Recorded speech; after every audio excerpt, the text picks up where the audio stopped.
Hey, do you put the spirit in spiritual, the zeal in zealous, and the super in the supernatural? Have you ever wanted to harness the supreme power of an almighty god? Well, congratulations! You might be a divine soul sorcerer. But what is a divine soul sorcerer? Well, do a little pontificating, see if you can pander to the over 60 demographic, and maybe use your natural charisma and put together a hot beat to sway the kids.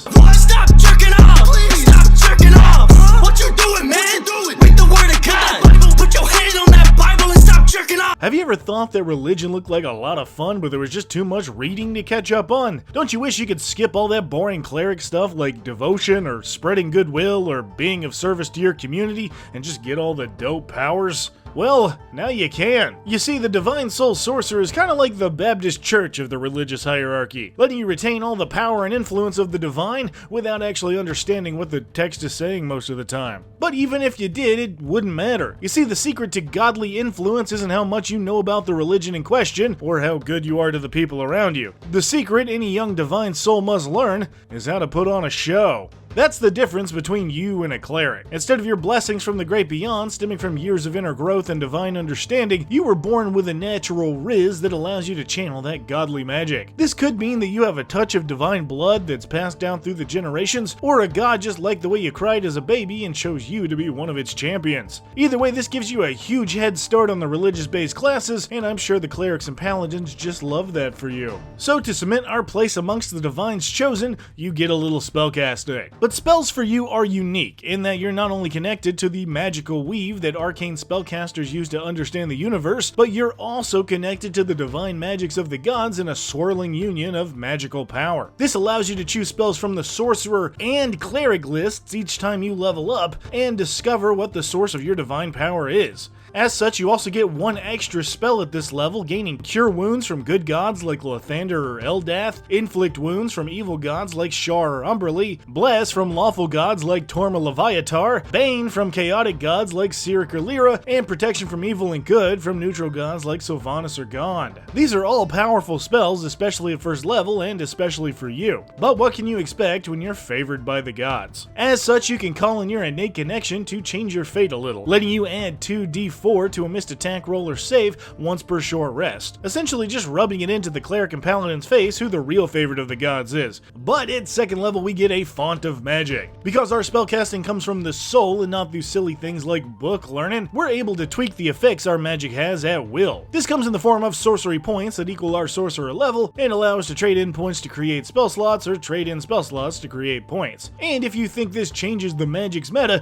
you'd be right, because this leads into our third level ability with Metamagic. This is the main sorcerer ability and their absolute best, because the range of options and combinations between this and your spells not only let you customize how your sorcerer approaches battle, but also how effective they are in it. Add on top the gigantic new cleric list you just acquired, and you're able to pull off some seriously wild stuff. But there is so much to touch on, especially when it comes to higher level spells, so if you'll bear with me, I'd like to power through the sorcerer stuff and circle back to this after. So quickly moving on, we get magical guidance at 5th level to spend a sorcery point to re-roll any ability check, possibly turning a failure into a success, and empowered healing at 6th level to boost the healing of you and those around you. Now, whenever you or an ally cast a spell to heal within 5 feet of the Holy Soli, their godly essence gets a little extra juice. So if they rolled badly, you can spend a sorcery point to re-roll any of the dice in the healing spell. You can only use this feature once per turn, but I love the idea of the cleric casting Cure Wounds on a down party member only for you to walk up and show them how it's done. Speaking of dunking on clerics, that's going to be a whole lot easier with a literal pair of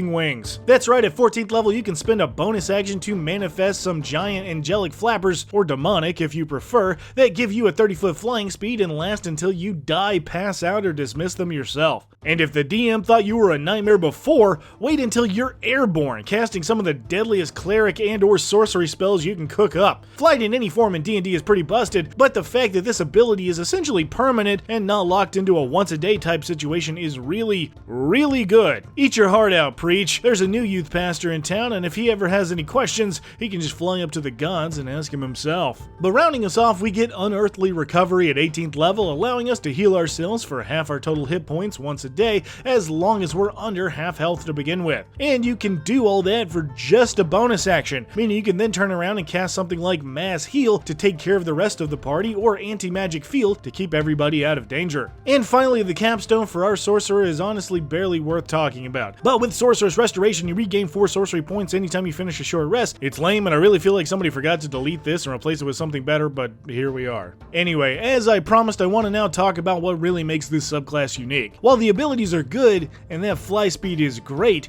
this subclass is all about that spell list. If it just added some additional cleric spells, I think we'd be talking about a mid-tier subclass with some unique flavor, but taking the whole list,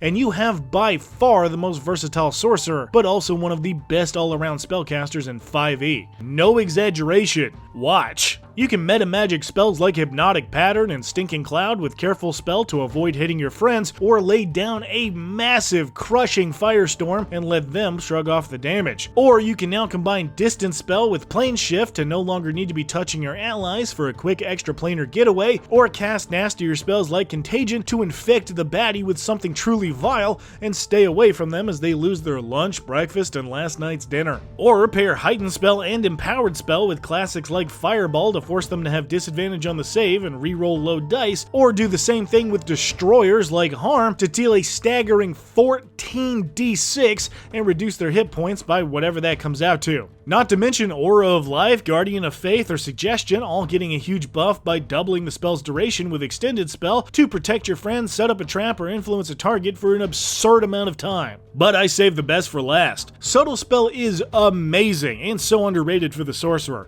as now you can cast things like Jesh or Suggestion without getting caught, or Mass Healing Word, Power Word Heal, Revivify, or Resurrection without a truly evil DM hitting you with a counterspell. Or you could Quicken Spell some of your cantrips to turn around and cast Mass Cure Wounds on the party, or deny a response from enemies with Anti-Magic Field or Holy Aura. But the best of the best Metamagic options is probably always Twin Spell. Twin a Healing Word to bring up 2 felled party members at once, or do the same thing with a Guiding Bolt to hit 2 creatures and give advantage to the next attack against each. Twin a Hold Person to a Hold People, or twin a Heal to give 2 allies 70 HP each, or even better, a Power Word Heal to just cap them off at full, and I think just make the clerics cry at that point. So, does the Divine Soul Sorcerer deserve the praise? Holy soly moly, does it ever! I've always liked the Sorcerer as a class because I think they, more than most spellcasters, get to dive into the uniqueness of each subclass maybe a bit more than a wizard or a bard. So when you say a Sorcerer is spooky, it's really spooky, and when you say it has some divine magic,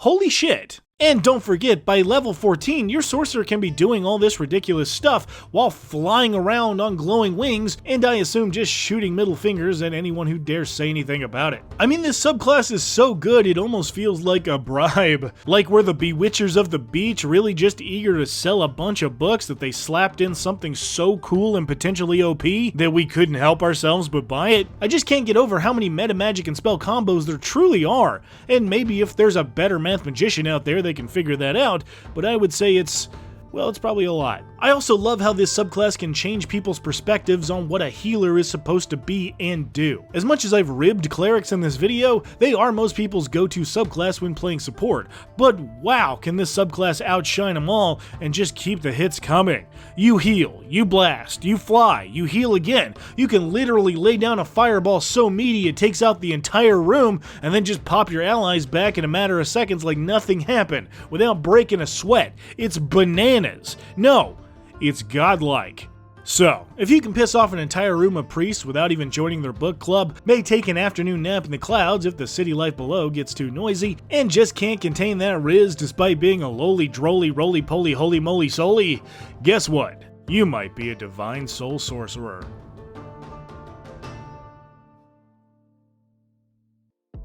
Hey guys, once again, thank you very much for watching. If you want to see more vids like this, you should throw up a like or a comment or subscribe or YouTube things, you know the drill.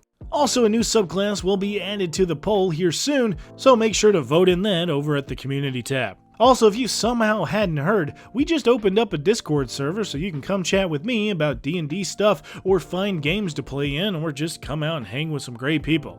We're all having a ton of fun over there. But again, thanks for being here, and I'll see you soon.